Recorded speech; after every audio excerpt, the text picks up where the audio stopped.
A paz do Senhor a todos. Estamos aqui de volta com os nossos estudos em 1 Pedro. Fiquei algumas semanas sem gravar, tive alguns probleminhas, mas graças a Deus pudemos aqui voltar.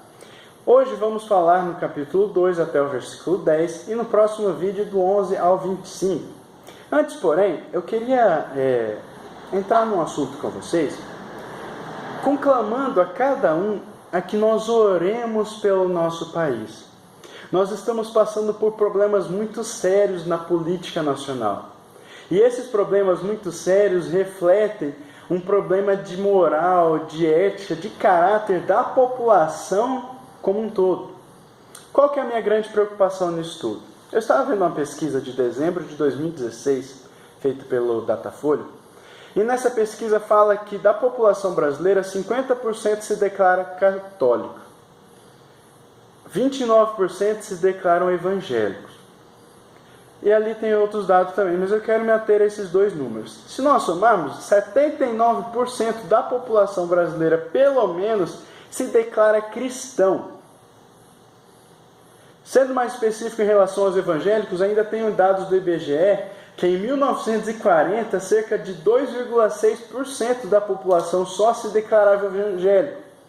Então, em cerca de 77 anos, nós tivemos um aumento de 26,4% da população de evangélicos no Brasil.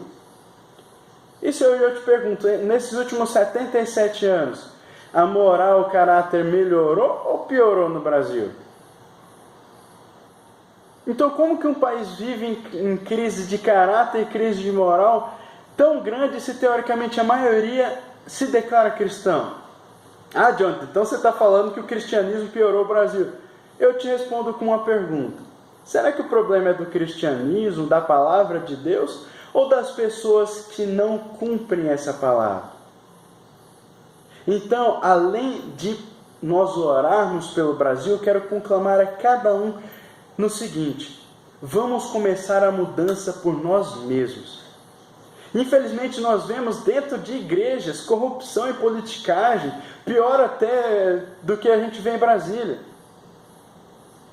Então, se a gente não começar a mudança por cada um de nós, em nossas atitudes, buscando assemelhar o nosso caráter ao caráter de Cristo, buscando influenciar pessoas para o bem, nós não temos como exigir que a política seja melhor, que os políticos sejam menos corruptos, enquanto nós o formos. Então, vamos orar, mas vamos mudar esse Brasil. Se nós transformarmos as nossas vidas, a sociedade transforma junto. Nós temos que crescer não só em quantidade de cristãos, mas sobretudo em qualidade, porque isso é que transformará o nosso Brasil.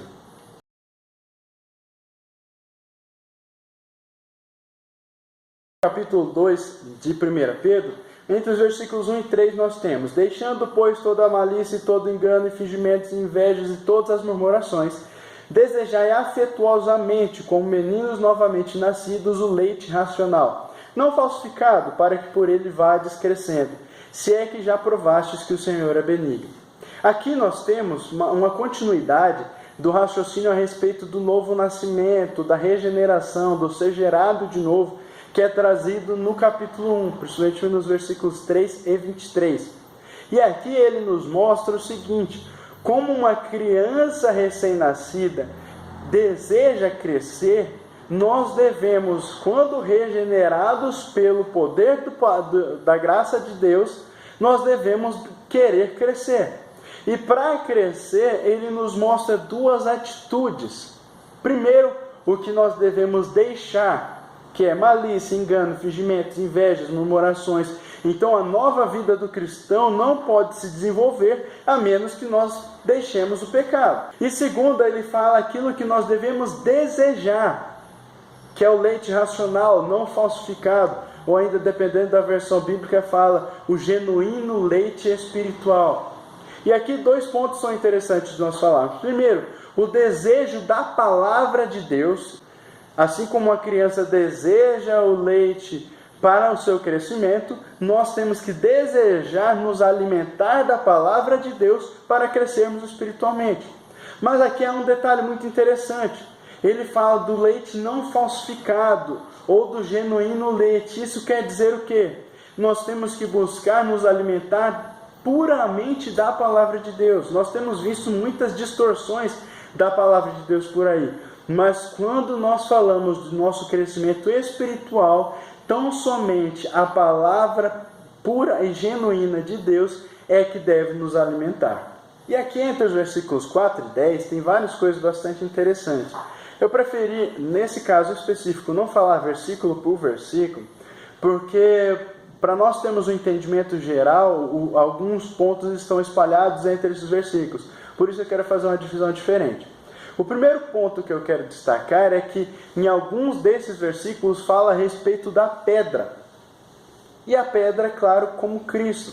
Inclusive esses trechos, eles fazem referência, Pedro menciona trechos do Antigo Testamento que haviam trazido esses mesmos termos. Como nós temos em Salmo 118, 22, com Isaías 8, 14, Isaías 28, 16. Então, o que eu quero destacar são 3 pontos em que fala de Cristo como pedra, e aqui trazendo algumas características. Primeiro, a pedra viva ou a pedra que vive, que fala no versículo 4. E isso referindo-se ao fato de Jesus estar vivo e ser fonte de vida, doador de vida, ou seja, através de Cristo nós temos vida eterna por causa da salvação.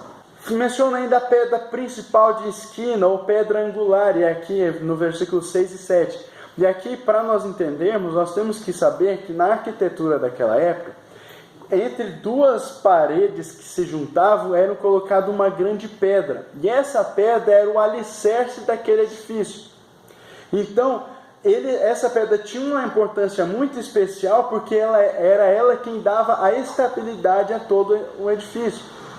Quando Pedro menciona que já no Antigo Testamento mencionava essa pedra de esquina ou pedra angular como Cristo, o que ele quer dizer basicamente é o seguinte, isso trazendo para nós hoje. A nossa igreja é formada por pastores, por líderes, por senhores, por senhoras, por jovens, por crianças, por tudo. Mas se o alicerce da igreja não for Cristo, nós não teremos estabilidade. E ainda fala da pedra de tropeço ou rocha de escândalo, no versículo 8. Quer dizer o seguinte, para todo ser humano, Cristo pode ser a salvação, a pedra viva, mas se a pessoa rejeitar a Cristo, Cristo será para ela pedra de tropeço, porque a mesma salvação que é dada a quem aceita Cristo, quem rejeita entra em juízo pelo mesmo poder da palavra de Deus. E aqui ainda nesses versículos 4 a 10, nós podemos destacar um outro ponto, que é a nossa atitude em relação à pedra. Nós podemos ter 2 atitudes em relação à pedra. Primeiro, rejeitá-la, rejeitar a Cristo. Aqui nós temos expressões como reprovada pelos homens, no versículo 4, pedra que os edificadores reprovaram, no versículo 7, aqueles que tropeçam na palavra sendo desobedientes, no versículo 8. Isso relembrando o seguinte, para quem Cristo não é pedra viva, ou seja, pedra para salvação, ele é pedra de tropeço, ou seja, pedra para condenação. E a outra atitude que nós podemos ter é aceitar a Cristo. E a partir do momento que nós aceitamos a Cristo como nosso Senhor e Salvador, até porque Cristo ele não pode ser Salvador de quem ele não é Senhor, nós temos alguns atributos aqui trazidos nesses versículos. Primeiro, pedras vivas, no versículo 5 fala. Isso nos assemelhando a Cristo, porque Cristo é chamado de pedra viva e em seguida nós chamados de pedras vivas, e mostrando a nossa união com Cristo quando nós aceitamos a Ele. Edificados casa espiritual, fala no versículo 5.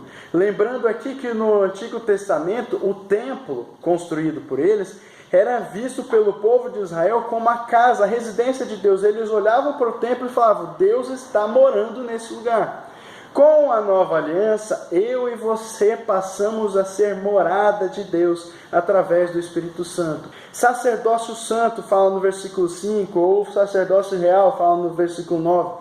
Lembrando que no Antigo Testamento, o sacerdócio ele era para algumas pessoas, um pequeno número de qualificados. Tinham funções como oferecer sacrifícios pelo povo, pelo perdão do povo, e eles conversavam diretamente com Deus. Com a nova aliança, aceitando a Cristo, nós passamos a ter um sacerdócio santo. Isso nos traz livre e direto acesso ao Pai, mas também nos traz obrigações, como ter uma vida santa, como influenciar pessoas, oferecer sacrifícios espirituais, como a nossa obediência, oração, louvor, nossas boas obras, interceder pelo próximo, pelos outros, tanto em oração como com atitudes e com obras. Nós temos aqui ainda expressões como geração eleita, no versículo 9, como nação santa, também no versículo 9, mas eu quero destacar a expressão povo adquirido que nós temos no versículo 9, que pode ser traduzido também como povo de propriedade exclusiva de Deus. Quando Cristo morreu naquela cruz, Ele nos comprou e nos livrou da escravidão do pecado por um preço muito alto, um preço de sangue. Você percebe a importância que você tem para Deus? Não despreze esse sacrifício. Deus abençoe a todos.